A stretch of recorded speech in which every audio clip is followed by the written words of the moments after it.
Hello, my Arsenal futurites. How you doing out there? Hope you're all doing fine. Welcome to another stream of Arsenal Future. Before I go on, I'd like to ask you please to do me a massive favour. It doesn't cost any money. It's free of charge. Please hit the subscribe button on your bottom right hand corner. Yeah, below this video. So beneath this video, the video's here, then here, roughly here. Yeah, on the bottom, it'll be on your bottom right hand corner below the video. You can't miss it. It says subscribe. Just please click on that, and that'll help the channel to grow. It will also help YouTube to push our videos out around the world for us to get more views and of course attract more subscribers and so on. And you can also subscribe to the channel if you've not done so, and also like the videos. As I said, it's pretty straightforward, and many of you guys have subscribed, 30 subscribers. We want to have more, but we know it takes time when we're trying to build a channel. So we're all alright out there. We're all well rested.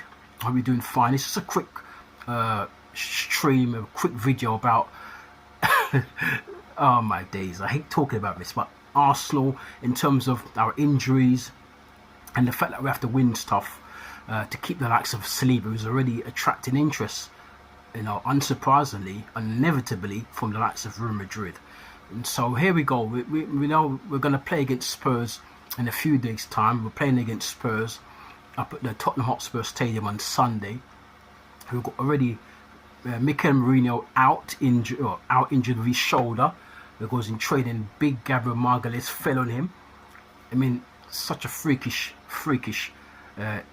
incident to happen. You know, he's just come. Already waited so long for him to come, and as soon as he comes, he gets injured.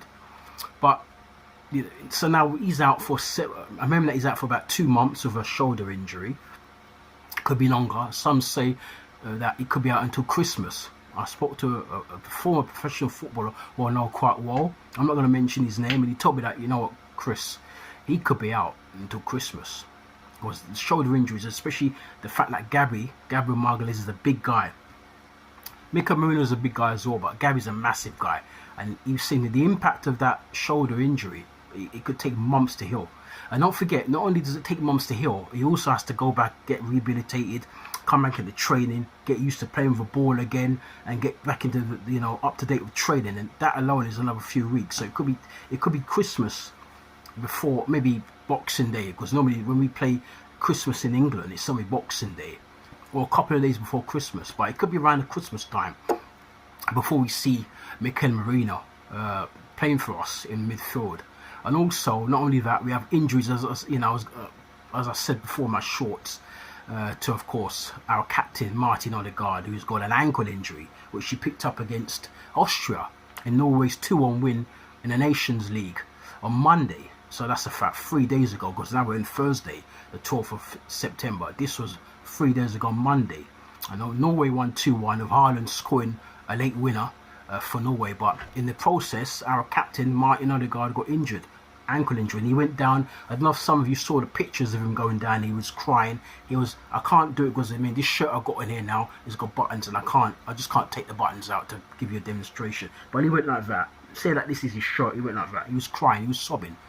You can see players, I think even Ireland went up to him and was trying to console him. But he knows that was a bad injury. He also went down on his knees to the ground. And when I first saw it, I was with a friend, and the friend said to me, "Oh, that looks bad, but that could probably be maybe a couple of weeks." But my friend, he's never played football. He knows a bit about football. But when I consulted a very good friend of mine who used to play football in the 90s, he played at the highest level. He played in the Premier League in the 90s and the 80s. And I called him up, and he said to me, "Chris, yeah, that looks," because he saw the game. He said that looks really, really bad. We certainly saw the pictures of the game. And he said that looks really bad. That could be because he knows he's had injuries like that. He's had teammates who's had injuries like that before, and he reckons that could be another 3 months. Forget 2 months. That could be another 3 months on the sidelines. Already we're short. Already we didn't do what was necessary in the transfer market. That's why at times I didn't post as much on here, because I was so. And I said it in one of my previous videos a few weeks ago that I didn't like the way the transfer window was going, the summer window was going, because we've not done enough to actually address the problems that we had. Because already we needed 2 midfield players, we needed 1 number 6, 1 number 8, We needed a wide player to forward for Saka, that's 3. We needed a striker, that's 4. We needed somebody back, which we got in California, that's 5, and then we needed a goalkeeper. And quite possibly, if I'm being very, very picky, a number 10 for Ødegaard. And you see now, that was justified because, that thought was justified because now Ødegaard is out. And who are we going to play there? Some are saying that we could play the likes of Trossard at number 10. But as Trossard got the range of passing, he's very, very good. He's a very clutch player. But I'm not sure if he's got the range of passing that, Martin Ødegaard has. Fabio Vieira hasn't really done it since he's been with us. He's been with us for 2 years. For me, he's only had really one good game, and that was a game against Brentford when he scored that cracking goal. That's the only game he looked good, looked decent. In parts, in certain other games, he looked okay, but he's not at that level that we really want. And I think we're right to load him back to Porto. And I think eventually we're going to probably end up selling him. If he doesn't kick on from now, we're going to have to end up selling him probably at a loss because we paid £35 million for him. And he was being hyped up as a new Bernardo Silva, and so on. And he hasn't lived up to that. And it looks as though we might eventually have to sell him for a loss. Maybe we'll pay 35 million. Maybe we'll probably end up selling for 15, 20 million. It's that dour. But he hasn't adjusted to life in the Premier League and life to England. He's still very lightweight. A lot of our supporters are saying that he needs to bulk up, and you can see that he's very, very lightweight. He's like a featherweight boxer. He's so lightweight. It's unbelievable. When you're playing in the Premier League, you need to bulk up. I remember years ago when we bought Robert Pires. And I remember the first season Robert Pires came in. Robert Pires is tall, but he's not. He was very lightweight. Fabio Vieira is not so tall, but he's also lightweight with it. And Robert Pires said that he had to go in the gym and bulk up. It took him a year to really get to physical peak fitness and that have those muscles on him to really adjust to life in the Premier League, because he's coming from the French league, which isn't as physical as the Premier League. And they said it took him a year to really fill out, to really go in the gym, do all those training and do those weights and so on. And that's why the first season when Robert Pires came to England to join Arsenal, it was a bit so-so, inconsistent. He didn't look a player. And I remember the second season he kicked on, and he was a world beater. And I think he became the PFA Player of the Year that year. That's the second season, 2000 to 2001. Sorry, 2001 to 2002. The year we did the double as well, by the way. That was the year we did the double. The second double on the Wenger. And that was excellent. And he was Player of the Year that year. And he got injured towards the end of that season, which was a shame. But I remember he was balling out that season. And he said because of the gym work he did, and he had to bulk up. And this is the same with, with Patrick. You wish. I wish. We wish, as Arsenal fans. Fabio Vieira. And so we sold him back, so now we need another 10. We sold ESR to Fulham. I would like to have kept ESR, but ESR, as time went on, I think we could see that he wasn't really a key component of Arteta's plan, because there was times when he could have brought ESR on to play off the bench, and he didn't bring him on. And if he did bring him on, he brought him on when there was only a couple of minutes to go, or sometimes in stoppage time or injury time, he'd bring him on. He didn't give him say half an hour to say, what, come on, ESR. I'm going to give you half an hour. Or I'm going to give you an half. I'll bring you on at half time. I'm going to give you an half to impose yourself on the game. A lot of the times he was an unused sub as well. But a lot of the fellow Arsenal fans, we didn't want him to leave because we like, not because he came through Hale he came through our academy, but he more or less kept Arteta in the job, because for those of you who don't remember a few years ago he scored a good goal in the win against Chelsea. I think it was a 3-1 win against Chelsea at the Emirates. And Arteta was under severe, stress at that time and heat. And then he stepped up and he played really well in that game. And then he kept him in the job and so on. And a lot of us don't forget about that performance against Chelsea at the Emirates. I think it was Boxing. Was it Boxing Day? Yeah, I think it was Boxing Day, yeah. And then he got injured, but he kept faith with him. But I think finally his patience wore thin, and I was hearing that there was discipline problems with ESR. He was eating a lot of junk food. He wasn't going to bed on time. He was partying. There was even a picture after the defeat to Villa, 2-0 defeat to Villa towards the end of last season. He was out partying in Jamaica with Leon Bailey, who scored the first goal against us, and some other guys. They were partying. There was pictures online and so on in the papers. about with him and Liam Bailey and other guys partying in Jamaica. And so that was another thing why I believe that Arteta cashed in, because of his ill discipline, his lifestyle and so on. And that was what was some of the contributory factors as to him breaking down a lot and having a lot of injuries. And just when he came back, we thought, yes, we've got ESR back, he broke down again with another injury, or so on and so forth. And so I think, even though I wanted him to stay, I think maybe it was the best thing to sell him, looking at it more long term. So we've got all these injuries against Spurs. Mourinho, as I said, with a shoulder, our captain Ødegaard with an ankle injury, Partey's still there, but Partey's not looking like he was before. You never know, he might ball out against Spurs. We've got Jorginho who could bring in, but Jorginho has a tendency, and I like him, but he has a tendency to sometimes make mistakes. And I remember last season he gave the ball away to, I think, one of the Villa players, which led to their second goal against us. And he did it against Spurs when he came on in a 2-2 draw at the Emirates. He gave the ball away and then they scored. I think it was Madison who scored the equalising goal. And his mistake led to that second goal for Spurs, that equalised for Spurs at the Emirates in a 2-2 draw.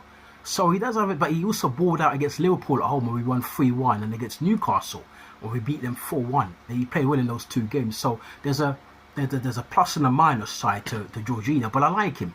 He's a steady Eddie. Usually he's a steady Eddie. He keeps the ball ticking. He's got a lot of experience. He's got vast experience. He's won some major honours at the highest level of the game, and he seems to be a guy who bonds a lot with his teammates. And you always need a player like that. He might not be the best player in the world, but he's very, very good to around younger players and around players who are probably struggling. He gives them a G up. I like that about him. But I think if he comes in on Sunday against Spurs, I do think he'll play well. As long as he keeps it simple, don't do anything extravagant, just keep it simple, and I think we should be okay. I'm gonna go for an Arsenal win. I'm not gonna do the preview just yet, because we normally do a preview before the match, and I'll do a preview of the game probably around. If I don't do it on Saturday, I do it early Sunday before the kickoff. But I think Arsenal, I'm gonna go for a 2 or 3-1 win. I can't decide what one I'm gonna go for. I think we'll score and I think we'll beat them. I've got a feeling they're not as good as us, but I'm expecting. I think we'll win the game. But like I said, these injuries, they mount up. Calafiori is also out as well, because he got injured against I think it was against France. Excuse me. The victory, the 3-1 victory in France for Italy. I think he got injured in that game, but I don't think his injury is set to be serious. But he's picked up a knock, and so he's also out. I think he's out for the North London derby. So that means Zinchenko, which we don't want, because Zinchenko he's been making a lot of mistakes for about the last year. So I prefer someone like Timber, who played quite well for the Netherlands in their 5-2 win over Hungary. He played quite well. I prefer him to come in. Tomiyasu's injured as well. Wasnu, he's always injured, but he's a quality player when he's there, but he can't stay fit for love or money. So I think we're probably going to go with Timber. I'll actually look to play Zinchenko in the midfield. A lot of people have been saying this, that we should start looking at Zinchenko as a left 8. Because he plays well for Ukraine. He's a Ukrainian captain, and he's got a good range of passing. When he plays left back for us and he inverts, he goes into midfield. He inverts. He joins the midfield. He does spray the ball around quite nicely. But the weakness of his game is defending. He can't defend for love or money. So I personally think going forward as a team, I think Arteta should start looking at using him as a midfielder, as a left 8.